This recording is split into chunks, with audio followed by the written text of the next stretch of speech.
pelayan yang diberkati Tuhan, baik penatua maupun semas.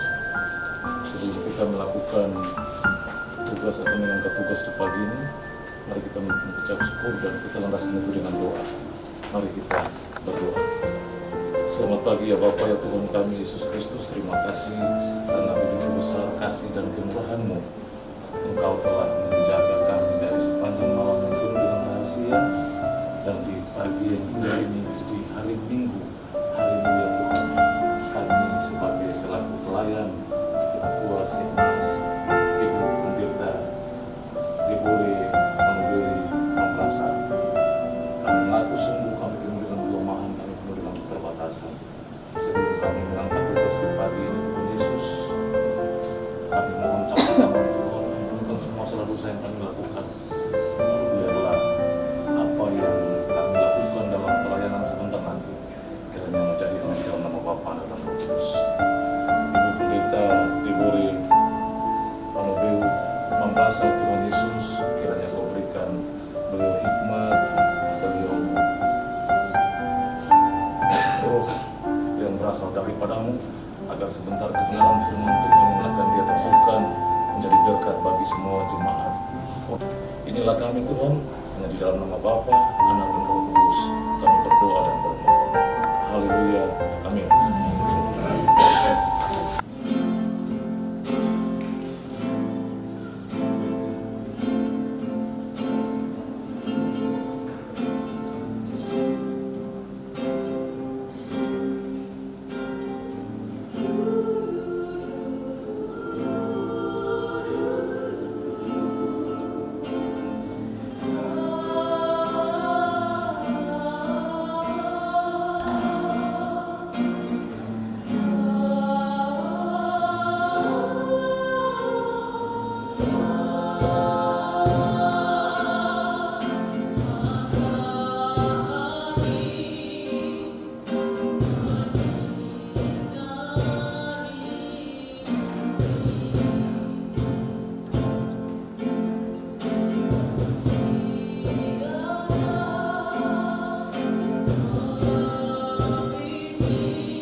dalam bentuk pujian dari Kidung Jemaat nomor 59 baitnya yang pertama.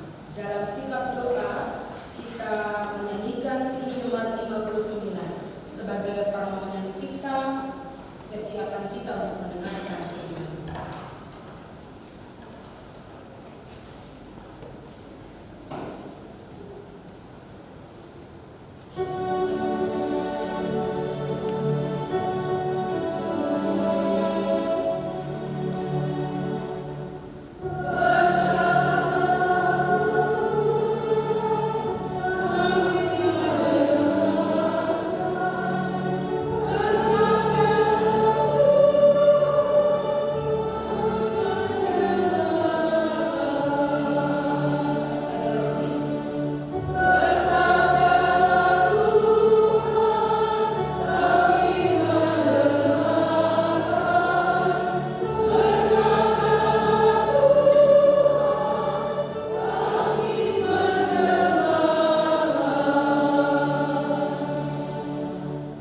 Keluaran pasal 40 ayat 1 sampai dengan ayatnya yang ke-38 terdiri dari dua perikop. Perikop yang pertama ayat 1 sampai 33 diberi judul Musa mendirikan kemah suci, dan bagian kedua atau perikop kedua ayat 34 sampai 38 Lembaga Alkitab Indonesia memberi judul Kemuliaan Tuhan memenuhi kemah suci.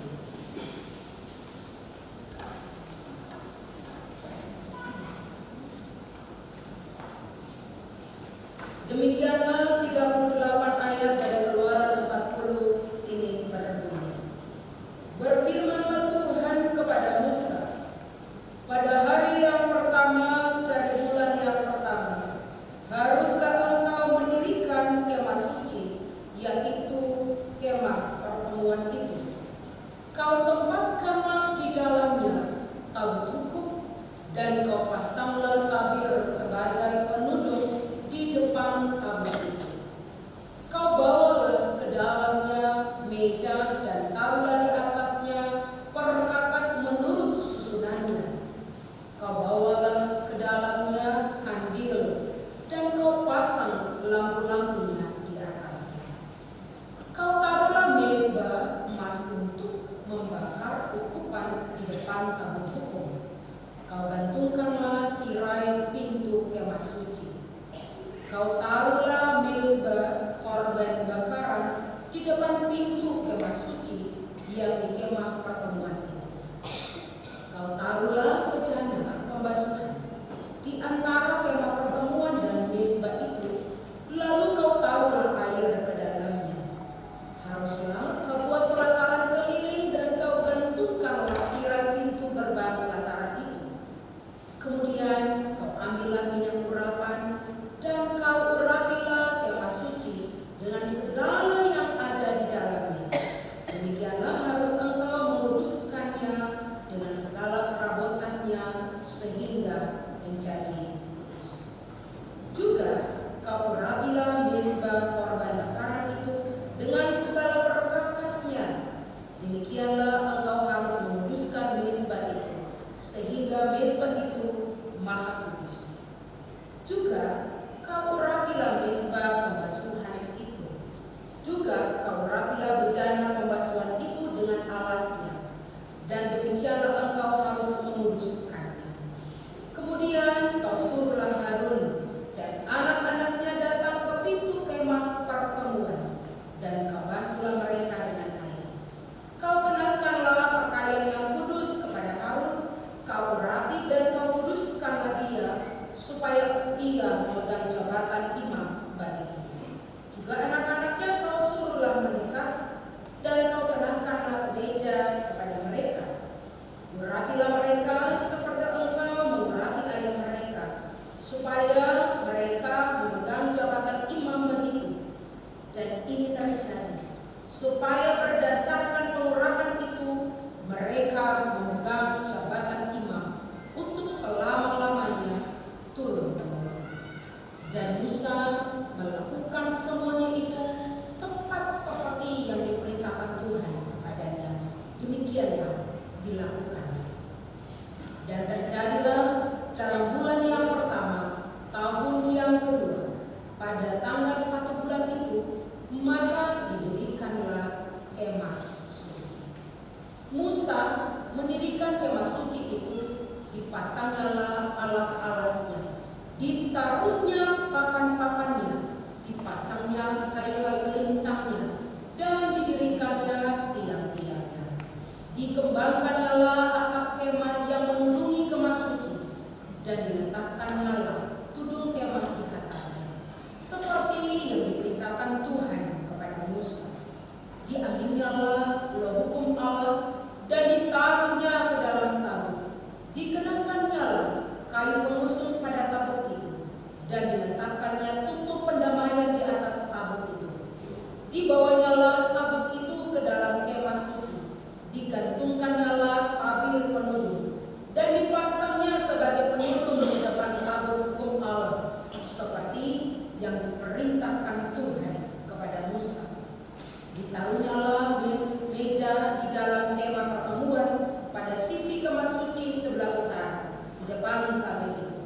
Diletakkannya di atasnya roti sajian menurut susunannya di hadapan Tuhan, seperti yang diperintahkan Tuhan kepada Musa. Ditempatkannya kandil di dalam kemah pertemuan berhadapan dengan meja itu pada sisi kemah suci sebelah selatan. Dipasangnya lampu-lampu di atasnya di hadapan Tuhan, seperti yang diperintahkan Tuhan kepada Musa. Ditempatkannya mezbah emas di dalam kemah pertemuan di depan tabir itu. Dibakarnya di atasnya ukupan dari aluminium, seperti yang diperintahkan Tuhan kepada Musa. Digantungkannya tirai pintu kemah suci. Mezbah korban bakaran ditempatkannya di depan pintu kemah suci yang di kemah pertemuan itu, dan dipersembahkannya di atas korban bakaran dan korban sajian, seperti yang diperintahkan Tuhan kepada Musa. Ditempatkannya bejana pembasuhan di antara kemah pertemuan dan mezbah itu, lalu ditaruhnya air ke dalamnya untuk pembasuhan. Musa dan Harun serta anak-anaknya membasuh tangan dan kaki mereka dengan air dari dalamnya. Apabila mereka masuk ke dalam kemah pertemuan, dan apabila mereka datang mendekat kepada mezbah itu, maka mereka membasuh kaki dan tangan, seperti yang diperintahkan Tuhan kepada Musa. Didirikannya tiang-tiang pelataran sekeliling kemah suci dan mezbah itu, dan digantungkannya tirai pintu gerbang pelataran itu. Demikianlah diselesaikan Musa pekerjaan itu. Lalu awan itu menutupi kemah pertemuan, dan kemuliaan Tuhan memenuhi kemah suci, sehingga Musa tidak dapat memasuki kemah pertemuan, sebab awan itu hinggap di atas kemah itu, dan kemuliaan Tuhan memenuhi kemah suci. Apabila awan itu naik dari atas kemah suci, berangkatlah orang Israel dari setiap tempat mereka berkemah. Tetapi jika awan itu tidak naik, maka mereka pun tidak berangkat sampai hari awan itu naik. Sebab awan Tuhan itu ada di atas kemah suci pada siang hari, dan pada malam hari ada api di dalamnya, di depan mata seluruh umat Israel pada setiap tempat mereka berkemah. Demikianlah jemaat Tuhan bagian Alkitab yang kita baca dalam persekutuan kita pagi hari ini. Bapak Ibu Saudara jemaat, shalom Bapak Ibu. Ya. Saya waktu membaca bagian ini, saya terbesit ingatan saya waktu saya punya anak masih bayi. Lalu ada sesekali saya punya suami meninggalkan kami karena pekerjaan, bisa dan berhari-hari keluar kota. Lalu untuk pertama kalinya suami saya meninggalkan saya dan anak karena kami berdua saja di pastori. Anak saya itu rewel sepanjang malam. Lalu keesokan harinya saya cerita kepada majelis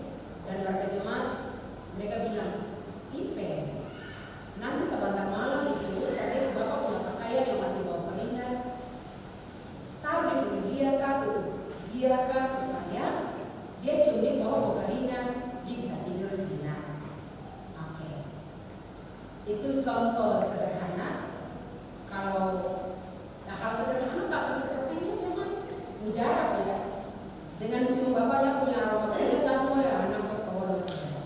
Karena kedekatan secara fisik tapi juga emosional atau kejiwaan itu membuat bayi selalu mengharapkan atau selalu merindukan orang-orang dekat dengan dirinya. Apalagi kalau bapak sayang anak buat tiap hari gendong anak ya. Atau juga bapak ibu saudara, misalnya kita punya orang tua kah, anggota keluarga kah, yang sudah meninggal kah. Biasanya kita menempatkan sesuatu di dalam rumah sebagai kenangan untuk mengingat orang itu. Entah itu dia punya foto atau kalau dia ada punya gitar kah, keyboard kah, barang kesukaan, kau bilang taruh saja di situ, jangan kasih pindah lagi, karena cuma itu kenangan kita dengan dia. Atau mungkin ada anak-anak yang merantau dekat dengan orang tua, dibawalah foto keluarga atau foto mama papa, bukan cuma taruh di meja, tapi taruh dalam dompet untuk pakai ingat orang tua dan keluarga. Sesekali juga saya lihat ada anak-anak muda taruh foto pacarnya di dalam dompet. Saya berkelakar begini buat orang, maksudnya benda kipen bo supaya jantung lupa orang tuh ingat orang. Oke, mantap, lanjut. Iya, tentu kita punya sesuatu yang kita lakukan atau kita pilih sebagai simbol kehadiran seseorang. Karena orang itu dekat dengan kita sayang dia, kita cinta dia, atau mungkin yang kita hormati. Lalu bagi kita, keberadaannya itu penting untuk menolong kita beraktivitas, termotivasi, atau lebih lagi melakukan hal-hal yang baik dalam hidup. Nah, Bapak Ibu Saudara, kalau ketong mundur ke belakang mulai dari kitab Kejadian, lalu awal-awal kitab Keluaran, ini kehidupan bangsa Israel adalah kehidupan yang bukan tiada guna. Mulai dari mereka berada di Mesir, tempat penindasan itu. Lalu proses mereka keluar itu tidak mudah. Namun Tuhan berjanji untuk menyertai mereka. Awal-awal keluar mereka dari tanah Mesir, Musa dan bangsa Israel berjumpa dengan banyak tantangan. Setelah tulang ke-10 anak sulung orang Mesir meninggal, mati, mereka diizinkan keluar. Tapi rupanya Firaun tidak benar-benar tulus. Firaun kejar mereka, tapi Tuhan menunjukkan penyertaannya. Dengan menolong mereka, mereka selamat menyeberang laut Kos. Tidak sampai di situ saja bukti penyertaan Tuhan. Tuhan menunjukkan kehadirannya dengan tiang awan di waktu siang dan tiang api di waktu malam. Dan Tuhan ada bersama, menyertai, menuntun dan menolong bangsa ini. Namun Bapak Ibu Saudara jemaat, kehidupan bangsa Israel dalam perjalanan panjang mereka ini hidup yang punya tantangan iman. Mereka banyak kali berontak, melawan, tidak dengar-dengaran kepada Musa. Bahkan meskipun yang Musa lakukan itu adalah perintah Tuhan, tetap belum keras kepala. Karena itu banyak kali kita jumpai bahwa bangsa Israel disebut sebagai bangsa yang tegar tengkuk karena karakter mereka yang seperti itu. Meski demikian, Tuhan tetap memilih bangsa ini untuk Tuhan ada di tengah-tengah mereka. Nah, satu simbol keberadaan Tuhan di tengah-tengah bangsa itu adalah Tuhan meminta, bukan cuma sekedar meminta, memerintahkan Musa untuk mendirikan kemah suci yang menjadi kemah pertemuan, perjumpaan Allah dengan bangsa Israel yang diwakili oleh Harun dan anak-anaknya. Kekasih-kekasih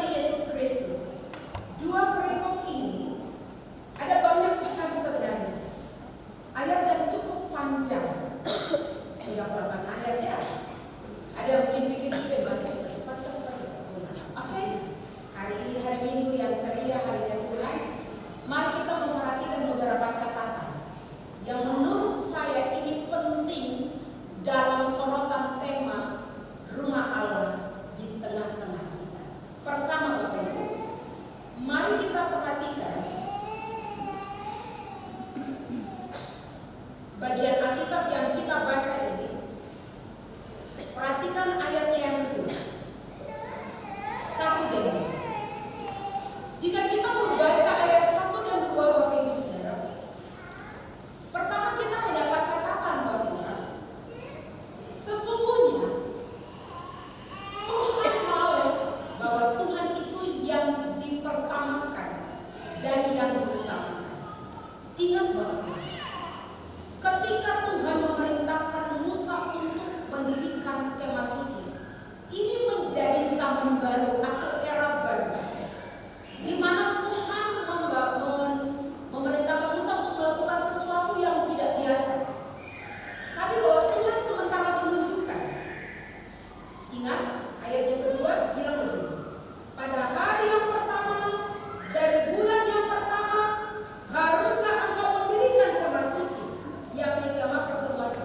Dia satu-satunya yang menerangi kehidupan mereka.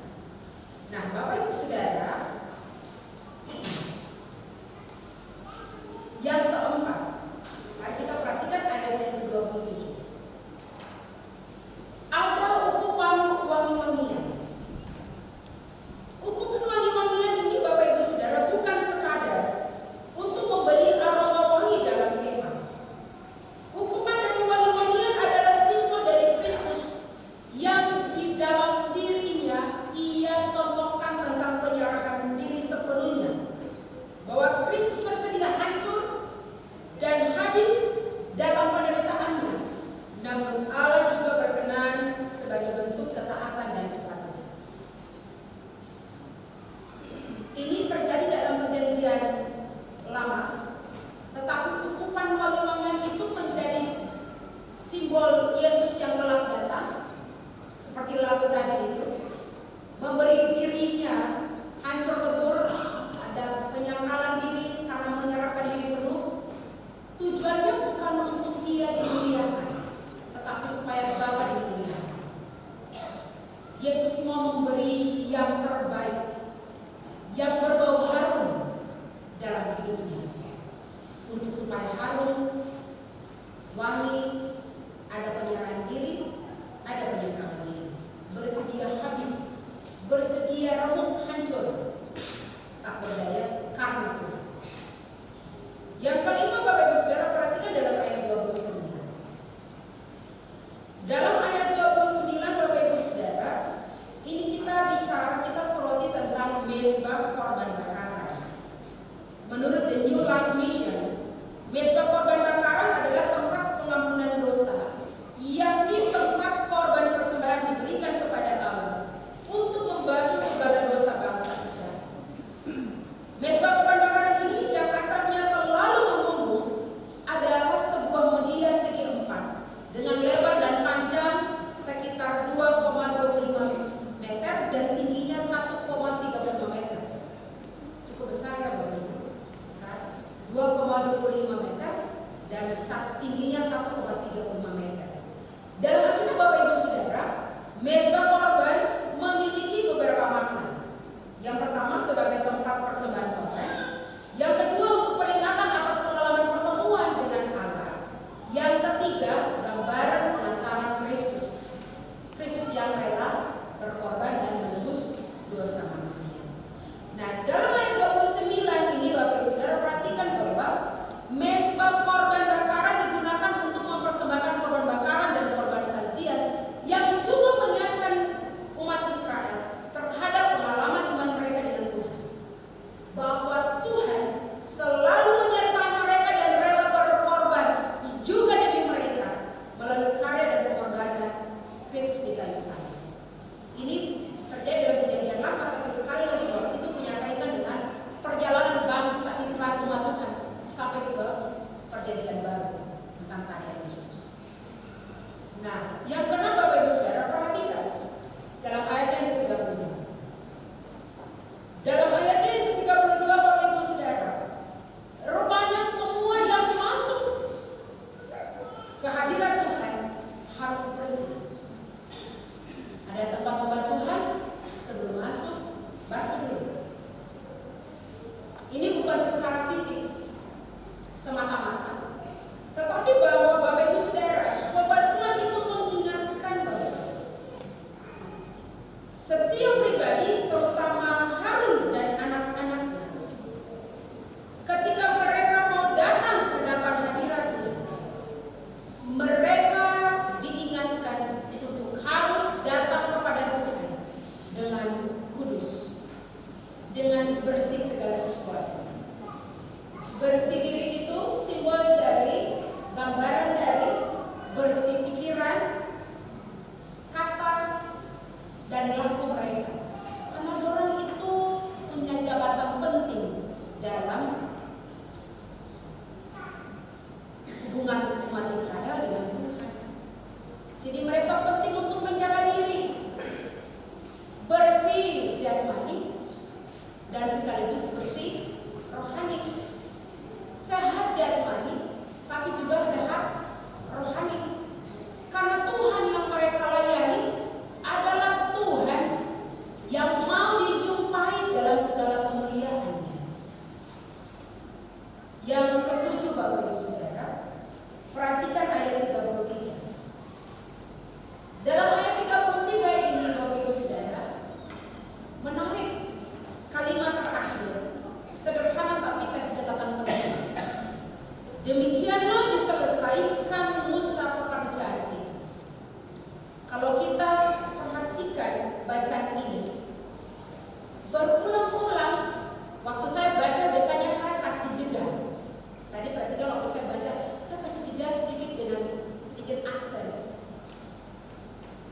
Demikianlah diperintahkan Tuhan kepada Musa, atau saya baca seperti yang diperintahkan Tuhan kepada Musa. Perhatikan frasa ini, penggalan kalimat ini berulang-ulang dalam pembacaan kita ini, bukan sekedar dimunculkan berulang-ulang. Dalam ilmu tafsir Bapak Ibu Saudara, sesuatu yang diulang-ulang, sama di rumah dulu atau kalau ada yang kita ulang-ulang itu adalah sebuah penegasan bahwa yang Musa lakukan adalah perintah Tuhan, bukan inisiatif Musa semata-mata. Dan perintah itu bukan sekedar dimulai, melainkan juga wajib diselesaikan. Apa yang telah dikerjakan hendaknya diselesaikan dengan baik. Dan Musa bukan sekedar mendengar perintah Tuhan. Catatan dalam ayat 33. Musa selesaikan perintah Tuhan. Pekerjaan mendirikan kemah suci, yaitu kemah pertemuan. Tanda Allah hadir di tengah-tengah jemaat, di tengah-tengah umat itu dalam segala kekudusan. Yang kedelapan, Bapak Ibu Saudara, bicara tentang kemuliaan Allah. Ayat 34 sampai 36. Begitu Tuhan menunjukkan kemuliaannya, Musa tidak akan masuk ke dalam kemah itu untuk mengganggu Tuhan yang saat itu hadir dengan segala kemuliaannya. Tuhan tidak mau merusak kemuliaan Tuhan itu dengan kemanusiaannya. Musa tidak mau. Walaupun dia nabi yang dipilih oleh Tuhan, Bapak Ibu Saudara. Dan karena kemuliaan Tuhan itu ada di tengah-tengah bangsa itu, umat itu, maka Bapak Ibu Saudara-saudara, Tuhan menghendaki dia yang pegang kendali. Bukan Musa yang pegang kendali, tapi Tuhan yang pegang kendali. Bahwa kapan Musa masuk dan kapan Musa tidak ada di tempat itu, atau kapan bangsa Israel itu berangkat dan kapan mereka tetap tinggal, itu tergantung Tuhan. Terserah Tuhan. Tuhan yang menentukan arah perjalanan bangsa itu dalam segala kemuliaannya, bukan dalam segala kemegahan, kepintaran, dan kemuliaan Musa. Nah, Bapak Ibu Saudara, bagian Alkitab ini mengingatkan Bapak Ibu Saudara dan saya dalam perjalanan kita sebagai umat Allah masa kini. Kita suka membangun gedung gereja yang bagus. Di kampung-kampung itu, gedung yang bagus itu pertama gereja, lalu kedua itu pastor. Di kota-kota kita giat membangun gedung gereja fisik, secara fisik. Berusaha juga bangun pastor. Lalu misalnya ada beberapa tempat, terutama di kampung-kampung, menurut jemaat itu pastori juga tidak boleh dimasuki bebas. Apalagi kalau dulu taruh bentuk salib besar di dalam pastori, dan tidak boleh bikin macam-macam di situ, karena tempat itu di mana hamba Tuhan bergumul sebagai pelayan dalam seluruh keberadaannya untuk melayani jemaat dalam pelayanannya sebagai hamba Tuhan. Nah, saya kalau ingat ini, ya memang mungkin bagi kita itu sesuatu yang kayaknya apa ya? Kalau kita anak-anak kota kayak saya yang lahir besar di kota, kita tidak menjumpai pemahaman-pemahaman seperti itu. Tapi Bapak Ibu Saudara, menarik bahwa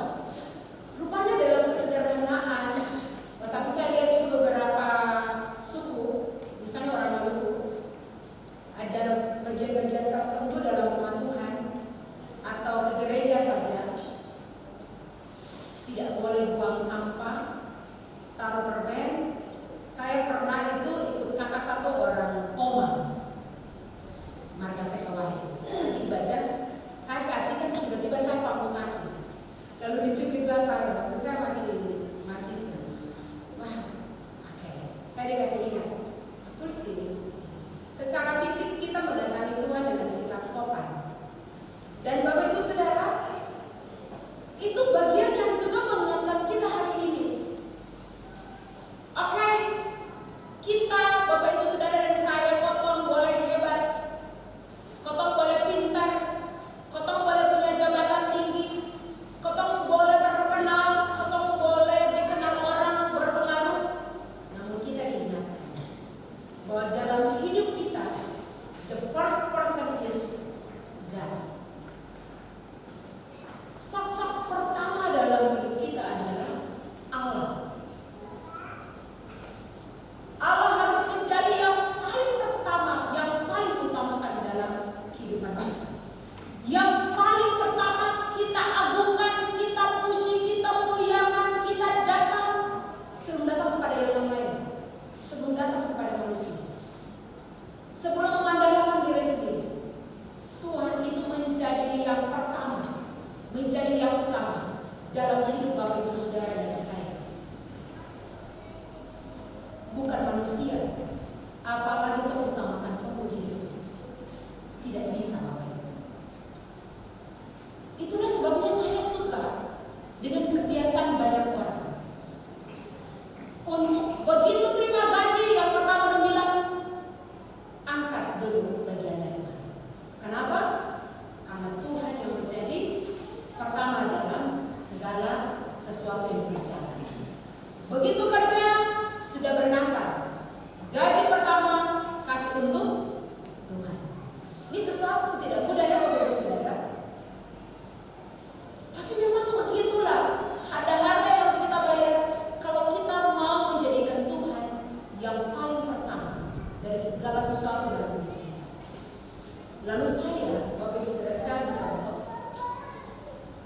Saya beberapa tahun lalu sebelum saya jadi pendeta ada semacam konflik dengan saya punya almarhum bapak karena saya tidak setuju dinasarkan jadi pendeta. Wow, saya ingat, kenapa tidak terus-terusan bebas aja buat tanya saya?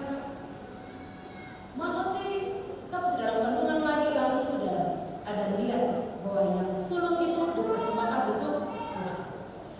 Namun kemudian saya belajar paham bahwa ternyata dalam perjalanan hidup saya, sakit parah, hampir mati, kecelakaan, ternyata itu dibentuk Tuhan bahwa Tuhan mau saya itu jadi memang yang dipertamakan dalam keluarga, dipersembahkan untuk Tuhan. Nah, ada banyak keluarga juga, terutama kalangan orang Papua dan orang Maluku, yang saya lihat kebanyakan anak-anak pertama tuh dong kasih bukan cuma sekedar jadi anak harta, tapi dong kasih untuk jadi anak milik Tuhan. Tuhan atur anak itu punya hidup, dipakai untuk melayani. Oke, itu contoh saja. Nah, Bapak Ibu Saudara, yang kedua, tadi seperti catatan kita dalam pembacaan tadi, bahwa dalam hubungan kita dengan Tuhan, ingat bahwa Tuhan itu Maha Kudus. Saya tadi waktu dalam doa persiapan, saya sadar bahwa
terutama yang anak-anak muda, atau lagi kuat dan gak senang dengan anak muda berkarya. Jaga ketemu diri ya, supaya kalau ketemu menyanyi bagus, tong melayani Tuhan sebagai operator multimedia kah, sound system kah, apa saja, itu jaga ketemu diri.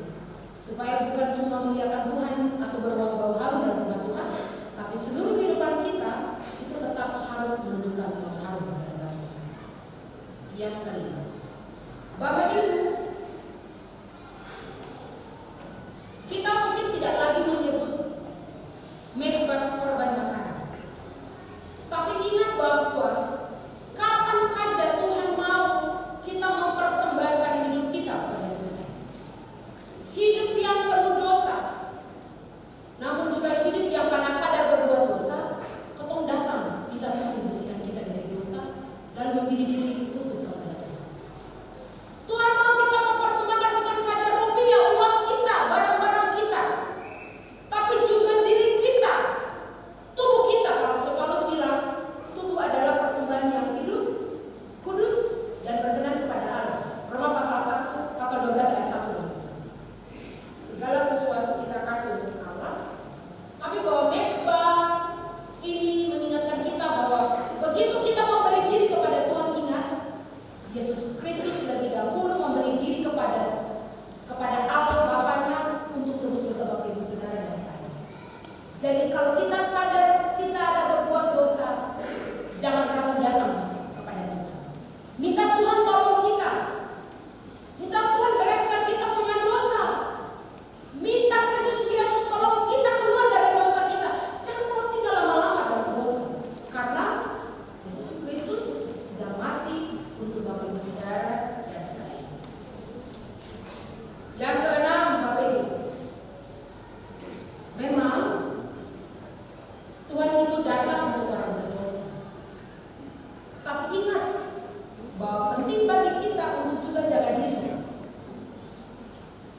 Karena tubuh kita ini yang Rasul Paulus bilang kita itu adalah ibadah sejati untuk dipersembahkan kepada Tuhan. Namun harus hidup kudus dan berkenan kepada Tuhan.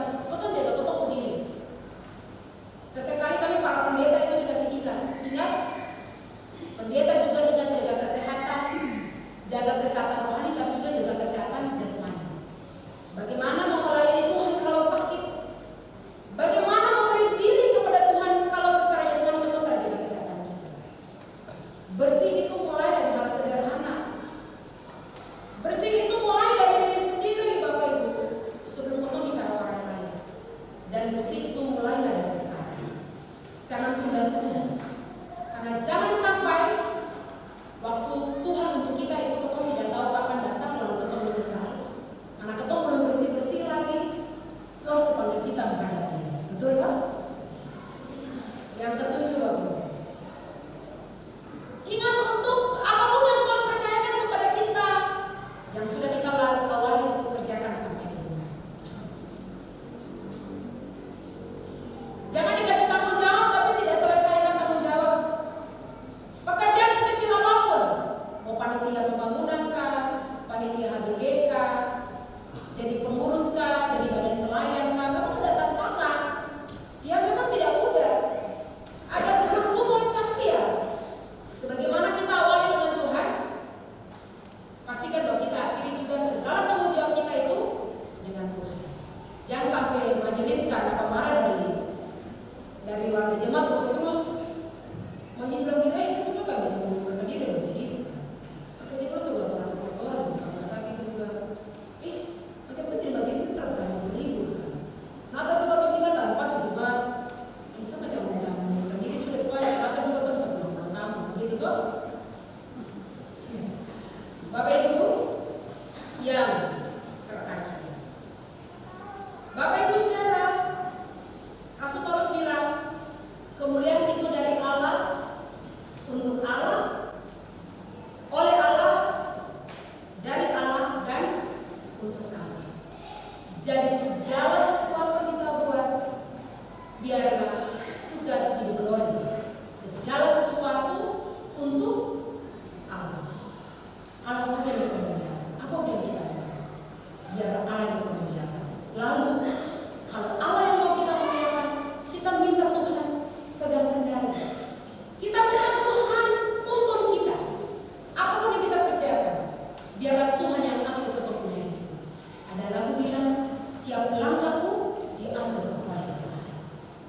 sekedar lagu, tapi kalau kita menyanyi lagu itu, kita ingat lagu itu, mau susah, mau senang, mau sakit, mau sehat, mau suka, mau duka, mau kuat, mau lemah, mau baik-baik atau abaikan, ingat, biarkan Tuhan yang menetapkan langkah kita, supaya dalam hidup kita kemuliaan Tuhan dinyatakan.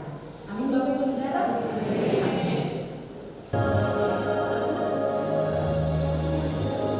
Sejauh dirimu seperti yang kubayangkan kau kini dalam dada.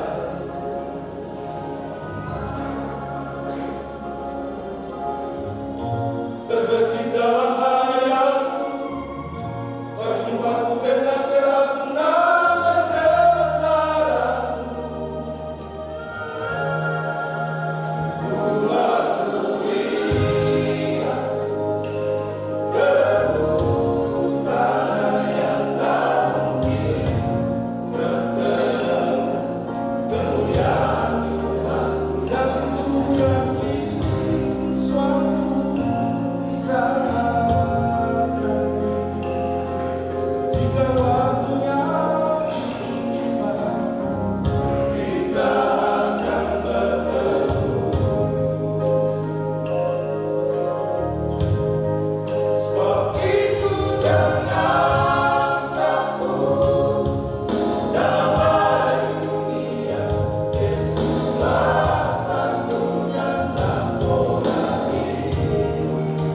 Begitu jangan